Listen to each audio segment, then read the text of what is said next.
Hey YouTube, let's see. We are out here with the bike today. I don't know how long this video will be. It's kind of nasty out here. I wanted to go for a bike ride, and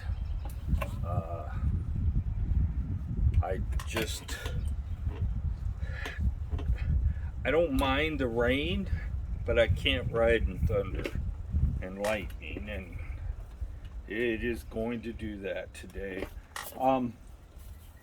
So today's video is a couple things.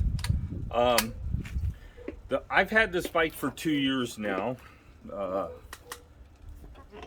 I haven't had any problems out of it that I wouldn't consider normal. Some of you guys have been writing me, telling me your horror stories with your 2.0s that Electric has not stood behind the product in some cases. I'm just wiping the bike down. It needs a good wipe down. Normally I spray this with Windex before, I mean not Windex, Pledge before I wipe it down, but my wife must have got tired of me stealing all her Pledge. I couldn't find none, and I have a couple of cans out here that are empty. I guess she don't mind I use it on the furniture in the house, but doesn't like me to use it on the bike. That's funny. So the bike has held up well for me. There is some exceptions to that. One, I had problems with the seat post sliding. I solved that with the Bontrager clamp. Maybe I should scoot back so you guys can see the bike and I can point at stuff.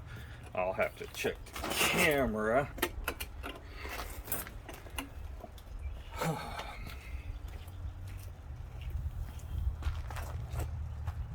Yeah.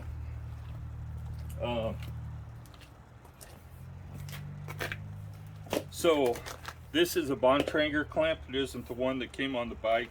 You probably, functionally wise, it works a lot better, and it's made out of better material.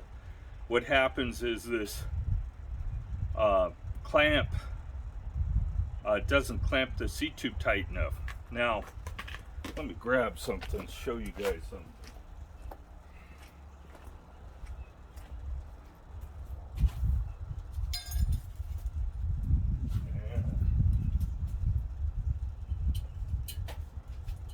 So, I'm going to bring out my other track, and I probably will grab you off the stand there to show you. This is inside the seat tube. This is what they call a seat post adapter. It adapts the seat post to a different size seat tube. This is not normal manufacturing. Most manufacturers don't use this. This is something you buy when you don't want to buy the right size of something to make it work in your bike. This is in this seat tube. Okay, I still have one in there.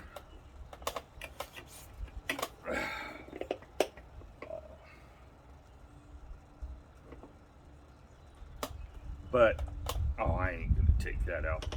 It is a Cane Creek. Now the difference is, this one is the right size for a 31.6. This is the right size for a 31.8. This is what comes in your bike. So, this is in here. I'd have to go get an Allen wrench and loosen this up to get it off. But it goes inside here. The problem with it is it will actually slip inside the tube itself, and you may end up not being able to see it. And they colored it the same color as the top of the tube, so a lot of people including some of the review channels that I told them this was in there, didn't believe me. Still don't believe me. Swears up and down and his bike didn't come with it. It's in there. Another problem is this has the tendency to rotate off this slot here in the back, and when it does, it doesn't clamp right anymore either. So this seat post also has markings on it, so I can go right back to where it was, right about there. And yeah, it's tight, but this is made out of a whole lot better material, and it doesn't move anymore. So if you're 300 pounds like I am and have problems with your seat post moving around, there's a couple of ways to solve that. And in this case, I replaced the seat post shim, the clamp. I bought one from Cane Creek. The seat post shim was from Cane Creek, and it comes in the appropriate size for a 31.6 seat post, which is a standard size. So if you're having problems with your seat sliding, there is a solution out there. If you need to know exactly what the solution is and a part number, comment below and tell me about it. Okay, now, some camera moving here. Oh, there goes the thunder. I don't know how long I'm gonna have. So this is not a Bontrager. It is a Bontrager seat post clamp, but it's not the same one. See, look here. There is nothing in there. Trek, lectric. They need to learn that. See, as you can see, there's nothing in there.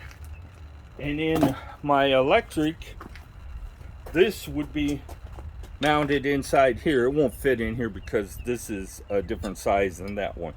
So it's inside that seat tube. Enough said about that. This is the way it should be manufactured, and unfortunately electric chose a different way. Now let me put you back over. If you're looking for a seat post that doesn't work without a shim, it would be a 34.9. So if you're looking for a seat post that doesn't need a shim, it's a 34.9. Now this I've only seen a suspension seat post that's in that size, and it's expensive. So let's talk about battery life. I haven't noticed any difference in battery life over the 2 years. Oh, the wind's coming up. Probably gonna have to call it short before I actually finish this. So this, the battery life on this bike has not. I have 400 charges on this battery. I'm at what lectric would call the end of the life for the battery, but I have not noticed any degradation in battery range. I can still go out and ride the 25 miles on PES2 at 300 pounds on rolling terrain. So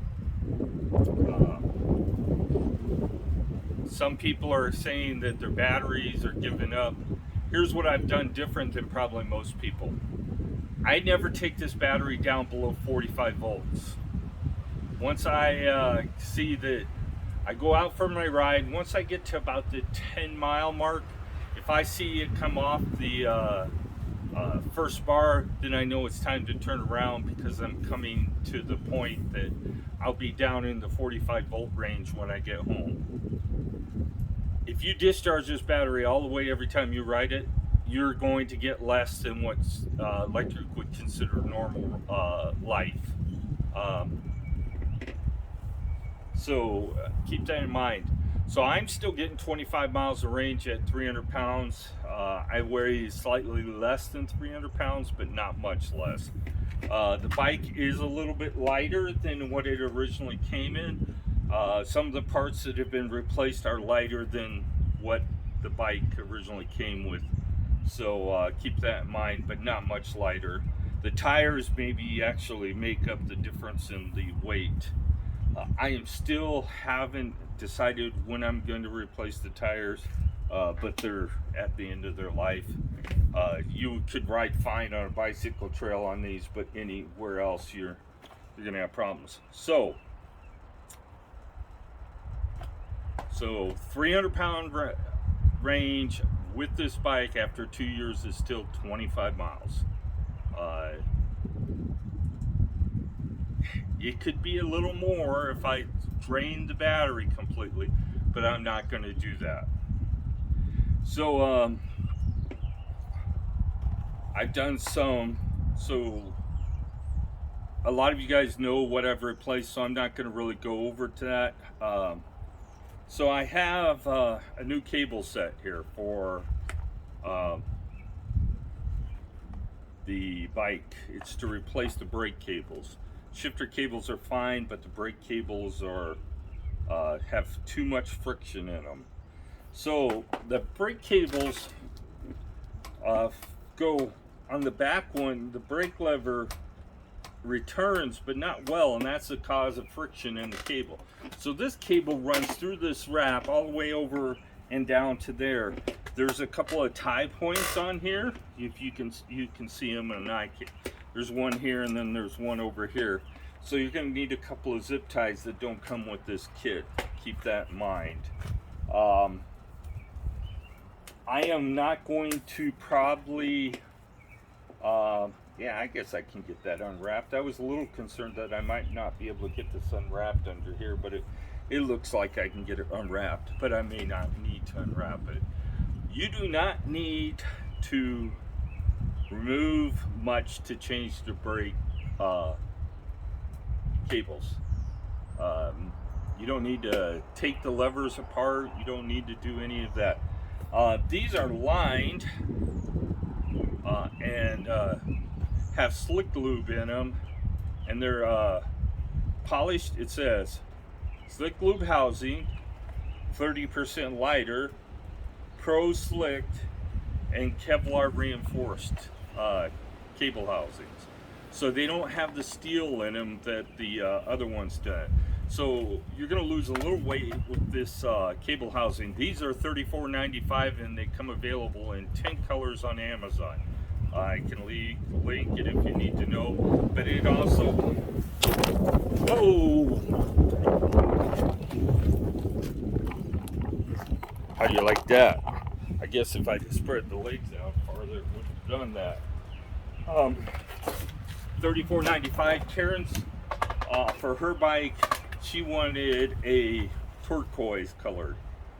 So if you're wanting to add a little flair, these are black on here and black on hers. I believe black or white.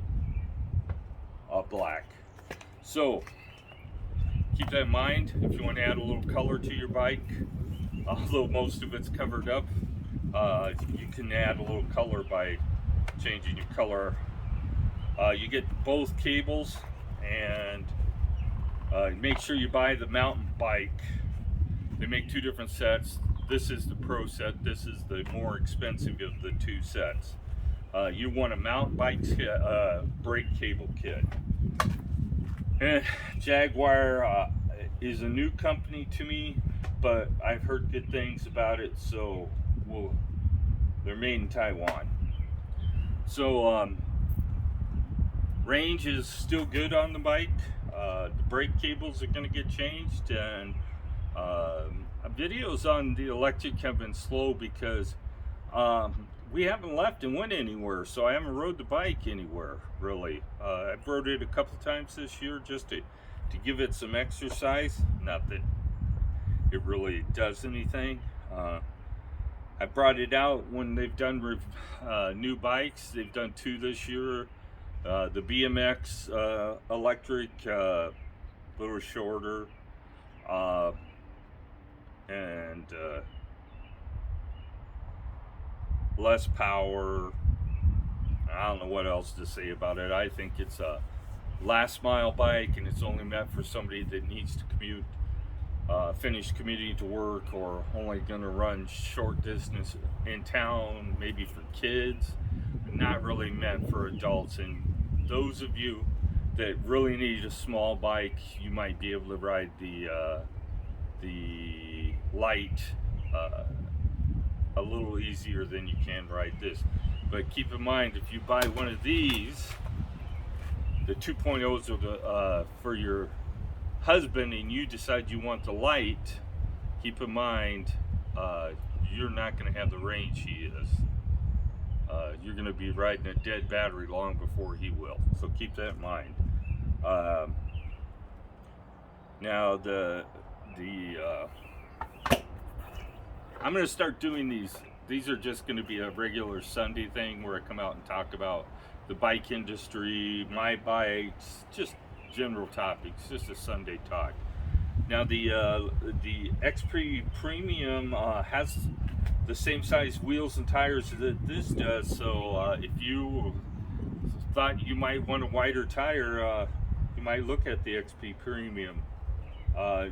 It's going to have probably the same exact hub on the front, but it's going to be a different hub in the back. It's going to be more like this bike over here with the gears and stuff.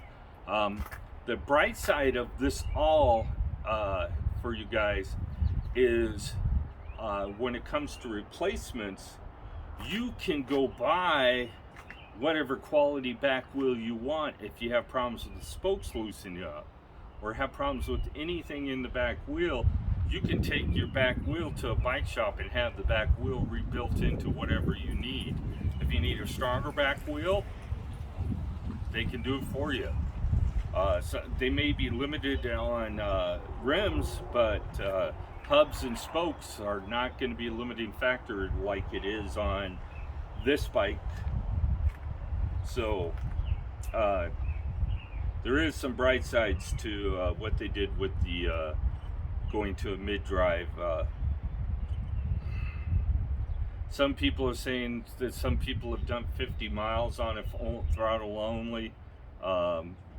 You've got to take range estimates with a grain of salt. If they ain't your exact weight and riding your exact terrain, that range estimate's only going to be good for them. You can get a general idea if you're in the like situation what your range will be. For me, it wouldn't be 50 miles. It'd be 31, 32 miles on throttle only. Throttle only on this bike, I get to the 45 volts in 18 miles. So I might get 2 or 3 miles more out of it, but I'm not going to destroy my battery just to give somebody an idea of how far they can go if they want to discharge their battery to the point that it's going to shorten its life. You could compare it to like taking your car battery and disconnecting the alternator and running it down all the way till it barely works anymore, and then reconnecting your alternator, charging it back up.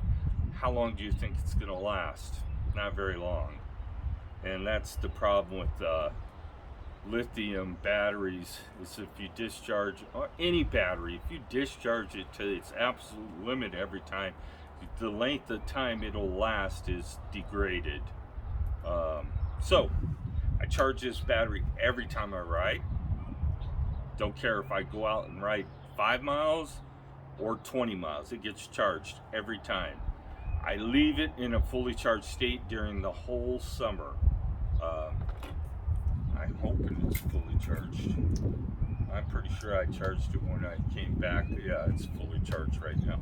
So I leave it in a fully charged state. If I disconnect the charger after it's charged, but it's fully charged. Now, if I come out and it's been a month since I ride it, I'll go plug it in for a period to charge it back up before I'll ride it again. So 4-inch tires are pretty hard to find too, so you guys know that. Don't spend a bunch of money. You're not going to get any better quality. For me, the tire life didn't. These were 150 bucks, and it didn't add up to the length of life. I might as well have bought the $30 tires on Amazon and rode those. If I had to replace them twice in the same period of time, I'm still cheaper than buying one set of these. Labor-wise, maybe not, but I don't pay anybody.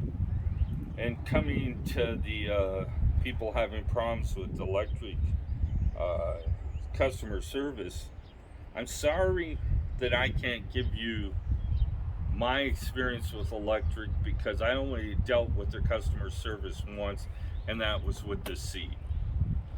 They replaced the seat.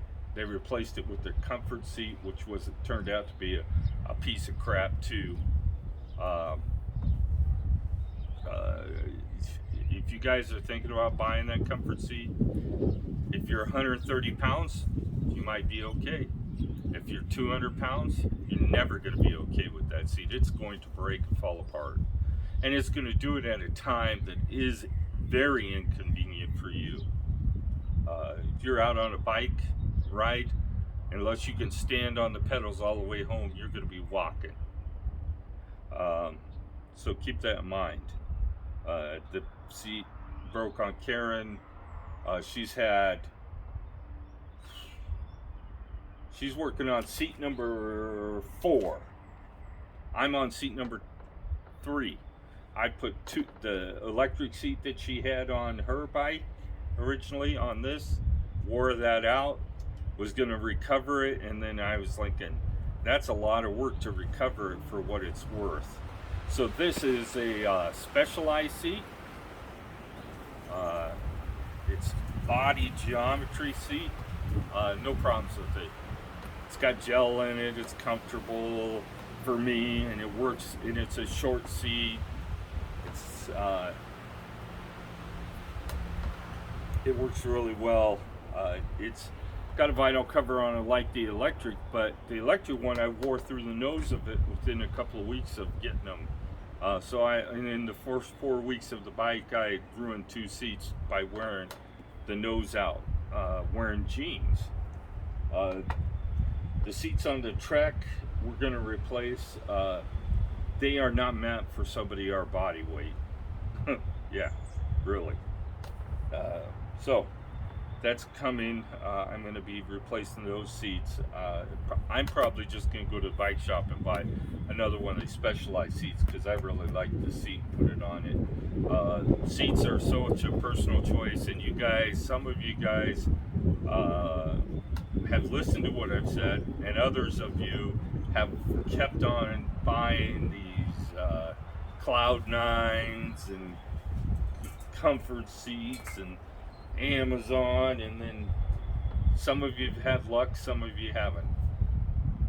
So I gotta say about that, I spent 50 bucks on this seat, and it'll probably be the only one I ever put on this bike. I'm still on the fence about these grips too. They work, but I'm still on the fence about them. As far as comfort, they're a little more comfortable for me.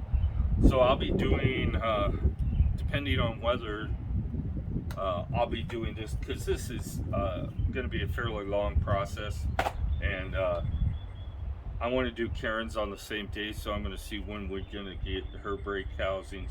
I'm not going to do a video on both of them. I'm only going to do one.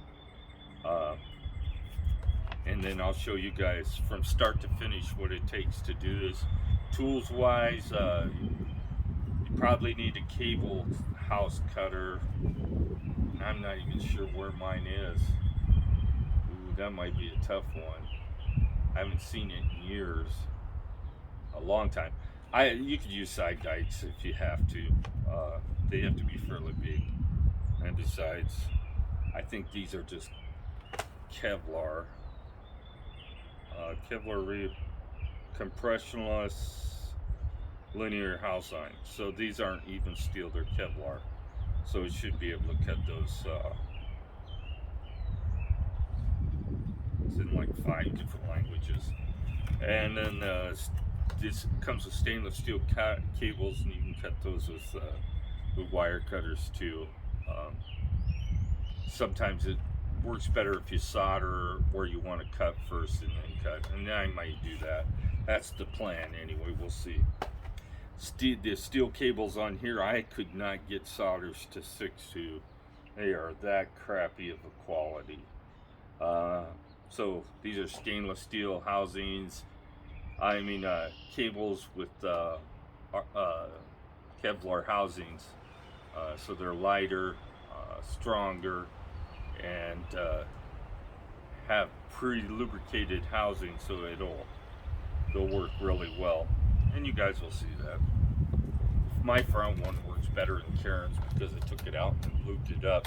But when I'm finished, you guys will be able to see the difference. Then I'm done with the brakes on this. I'm not going to go buy hydraulic anything for it. I've done all the upgrades to this bike that I'm going to do. And if Karen keeps insisting, then we will be selling both of our 1.0s and buying the premiums. Because I told her I might buy her the premium, but I really didn't see the point in me buying it. But she's telling me that she thinks that she wants a premium, and I was like, well, then we might as well both have them. So $3,400. Well, actually closer to $4,000 when it's all said and done with tax. Congress was working on a bill to make it so you could claim 30% of your purchase as a tax write-off, but yeah, that didn't go anywhere so far. Some people are replacing their cars with e-bikes, especially the ones that are living in a city. Why would you want no insurance? If you have a secure location, you're set. Ride your bike to work and not have to worry about it.